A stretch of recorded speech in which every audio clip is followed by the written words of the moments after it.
Hello and welcome to the Managing Uncertainty podcast. I'm Bryan Strawser, Principal and Chief Executive here at Bryghtpath.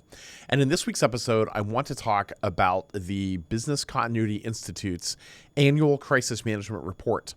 This report came out in October of this year, so just a few months ago, and it really highlights a number of growing concerns related to organizational silos around crisis management and the importance of involving all employees in your crisis preparedness. Now, the BCI Crisis Management Report is an annual report that the Business Continuity Institute has been doing for the last several years, and I always learn something new when I read it. So here are 10 points around this year's report that I took away from reading this earlier this week. The first is the rising, what I would call the unawareness by employees of the organization's crisis plan. What BCI found in the report is that about 29% of employees have no idea that the organization has a crisis plan. And this is up pretty significantly from just a few years ago, which was right at about 20%.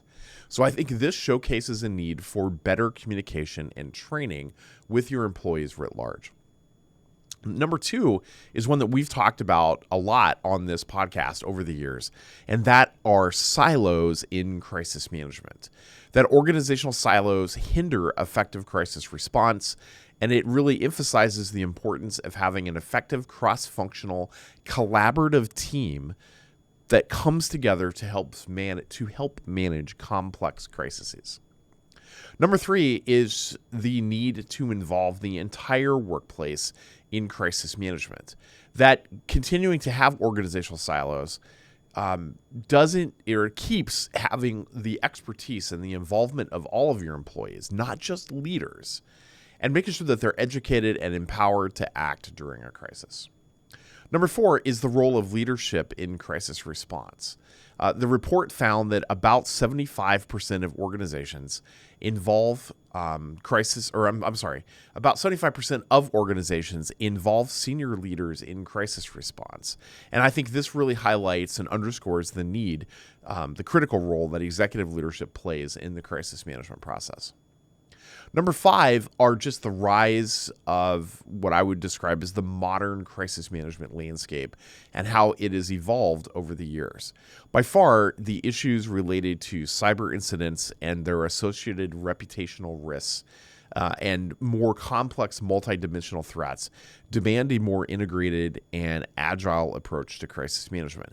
And this is quite different than when I started in crisis management more than 25 years ago, where we were primarily focused on violent crime and natural disasters. But instead, here we see that cyber issues and their associated reputational risks have really overcome these other issues. Number six is training for your team. And I took away from this that a lot of organizations have relatively static crisis plans, and they are training the team to these plans, which have been a little more policy focused, and not looking at the dynamic need for training and exercises and simulations that really prepare the team for real world challenges. Number seven is I took away from the report around the key components of a crisis-ready culture, that you should be able to identify actionable ways to build an effective culture of readiness or preparedness in your organization. Things like regular drills for your entry-level employees, your line employees, to tabletops and simulations, to effective training, and building and integrating resilience into daily operations are all things that come to mind for me here. Number eight is just the dual role and challenge of technology in crisis management. The technology enables our ability to respond rapidly and coordinate things, but it also creates new vulnerabilities because we become dependent on these technological solutions in order to manage a crisis effectively. Number nine is there are a number of examples in the report where companies successfully broke down silos and enabled a unified, efficient crisis response.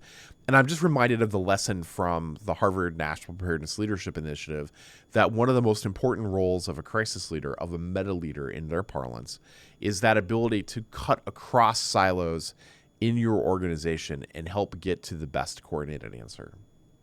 And lastly, number 10 for me was that sometimes this is just about doing the basics. It's about making sure that you have the right crisis management team, that you have your executives integrated into that process, and that their roles are clearly defined across the board.